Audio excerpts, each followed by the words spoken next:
This is the Louie Tee Network. In the lab room. 10 minutes or less. San Francisco 49ers. Welcome, you are in the lab room. I'm your host, Lou. Thank you for joining me here on this program, 10 minutes or less, San Francisco 49ers. Clock. Let's go. So, San Francisco 49ers season rewind. And you look at this football team, they're the 49ers. There's really not much more for me to say here other than this is a team that you expect to be in the conversation for the Super Bowl at the end of the season when it's all said and done. Jim Harbaugh, Colin Kaepernick, Frank Gore, Patrick Willis, Navarro Bowman. The list goes on and on and on. Anquan Bolden. This team is chock full of guys that are elite at their positions and know how to get it done when it's crunch time. And so to see this team start the season 1-2 with a couple of demoralizing losses at Seattle and at home to the Indianapolis Colts. I mean, the Colts came in and dominated. I'm like, hey, wait a minute. What'd you do with the San Francisco 49ers? Because I don't know these dudes. Somebody has kidnapped the San Francisco 49ers because I don't know these dudes. The guys that I know, they don't let somebody come in their house, smack them around and punk them and leave with a 20-point win. I don't know those guys. The guys I know, they handle business. You come to their house, you're in trouble. You're in for a world of hurt. Those are the guys I know that's going to run the football, pound you with Frank Gore, go play action fake. Colin Kaepernick isn't going to turn it over, not going to make a lot of mistakes. Run the football, play some sound defense, and pound you into oblivion. That's the 49ers I know. Who are you? No, really, who are you? At 1-2, I'm asking, who are you? They say, hey, look, man, relax. We good, man. We good. I said, okay. I just don't know who you are right now, okay? I don't know what this is. I'm not used to this. I'm not comfortable right now. They said, hey, relax. We got it. I can show you better than I can tell you. 5-game winning streak heading into the bye. Hey, that's more like it. 49ers going to that bye at 6-2, playing good football. They come off the bye and they drop 2 straight, and they're 6-4. And now you're asking yourself, in this tough NFC conference, are you making a postseason? Huh? Are you making a postseason? Yeah, I'm talking to you. Are you making a postseason this year? You need to make a decision right now because there are a lot of good teams in this conference. And if you want to mess around, your butt will be sitting at home. Are you making the postseason? They looked at me. They looked me dead in my eyes and said, are we having this conversation again? Really? Are we having this? I told you already. We're good. And they gave me the, I'm not going to tell you this again, look. The big eyes looked up. We're good. And I said, all right. I'm just saying. I'm not saying. I'm just saying. So they just win 6 games in a row to finish out the season, including a huge win at home versus their arch nemesis, the Seattle Seahawks. And they finish up the season at 12-4, good enough for a wild card berth. It's a shame because 12 wins usually is good enough to win your division. But when you play in a division with the red-hot Seattle Seahawks, 12-4 isn't good enough to win you the division. But as we all know with the 49ers, home field, schmomes field, okay? Doesn't matter. These guys don't care. They'll come into your house. They'll disrespect you, go in your fridge, go in your pantry, not take their shoes off, put their muddy feet up on your coffee table, and disrespect you in your own house. And that's what they had to do all postseason long. Started in Green Bay, went to Green Bay. It was a tough one. It was a close one. But they were able to go in, get the victory. Colin Kaepernick, late game heroics. They beat the Packers, move on to the divisional round versus a team that had beat them in San Francisco coming off that bye in the Carolina Panthers. You knew this was going to be a physical game, but the Panthers just weren't ready. 49ers went in, disrespected them in their house, came away with another W. On to the NFC Championship game. And these were the 2 best teams in the NFC, and we knew that all year long.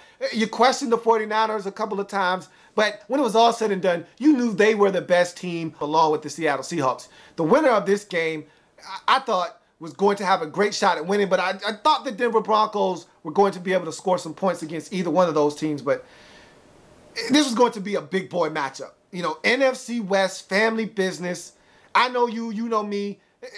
This isn't time for any chicanery or trickery on the lineup. Run the football. You know what I'm going to do. I know what you're going to do. May the best man win. And it looked like for 3.5 quarters that was going to be the San Francisco 49ers.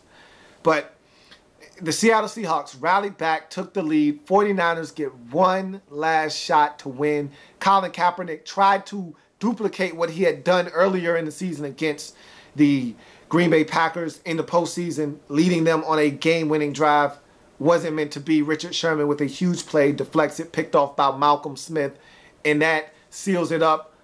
San Francisco 49ers season ends at the NFC Championship for the second time in 3 seasons. And so we fast forward to 2014 and the offseason for the 49ers. Not a lot of money to play with, looking at around $10 million worth of cap space. So you look at the list of free agents, and then we'll talk about team needs a little bit later.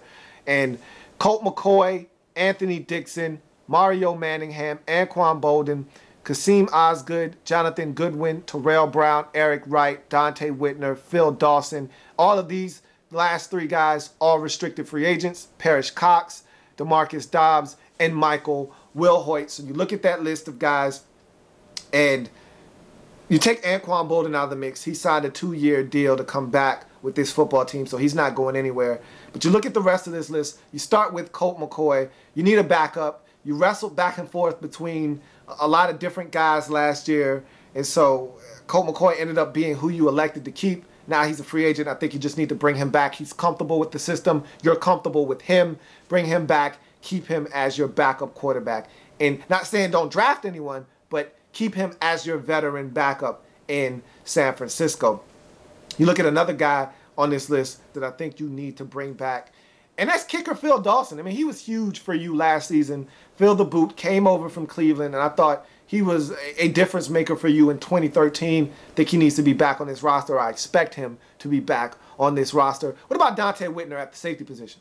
How do you feel about Dante Whitner? I think he's a integral piece to your defense. He's an enforcer. Yeah, he picks up personal foul penalties, but a lot of these hits aren't as bad as they seem. I think he's an enforcer. Is he out of position at times? Yes. But is he also a huge part of this defense? Absolutely. Can you afford to lose a safety 2 years in a row? I don't know. But if you do, you better have a plan B in place. I think this is a guy you need to try to get back onto your football team. But I think the 49ers, with the cap space being as limited as it is, might be letting him test free agency. But I think that's a guy you definitely want back. You look at a couple of other guys. Jonathan Goodwin at the center position. I don't think this is an option. I think you need to bring him back for continuity along this offensive line. He's a solid center, has gotten it done for you for years. Don't see why you don't bring Jonathan Goodwin back. And also, Kasim Osgood, special teams player, can double as a receiver, but where he's going to help you, where his value is its greatest, is on special teams. Think you bring Kasim Osgood back, if for no other reason than special teams. Think that's a guy you're looking to bring back. So now you move on to team needs with this San Francisco 49ers team. And I think the first need that jumps off the page at you is wide receiver, because you need a big-time, big-target threat. Okay, you got Quan out there, you got Crabtree, but you need a big, towering threat. You need a guy that in the red zone, because that's where the 49ers struggle. Let's be frank here for a second. The 49ers probably win the Super Bowl if they could score in the red zone. That was their Achilles heel all season long last year, the inability to score in the red zone. I mean, you saw it in the NFC Championship game. First play of the game, Aldon Smith forces a fumble, gives the 49ers prime field position. They go 3 plays, 8 yards, have to kick a field goal. You get the football at the 15-yard line, that needs to be a touchdown. The inability to punch the football into the end zone was this team's undoing last season. And so, if you're the 49ers, you need a big target. You want one of those big boys. There's a couple of big guys. The one you probably have your eyes on is Kelvin Benjamin. That's the guy that I think you're going to target in the draft. You look at the cornerback position. Terrell Brown is up. I don't think you want Terrell Brown back. And if I asked you who was making the most money on your roster, who would you tell me right now? You wouldn't tell me Carlos Rogers, but if you did, you'd be correct. And so you need cornerback help because I don't know if Carlos Rogers deserves to be the highest paid player on your football team right now. And Terrell Brown, I don't know if you want him back, and I don't think you do. So you need help at the cornerback position. I like Tremaine Brock. I like him a lot. I think he's got a bright future in front of him.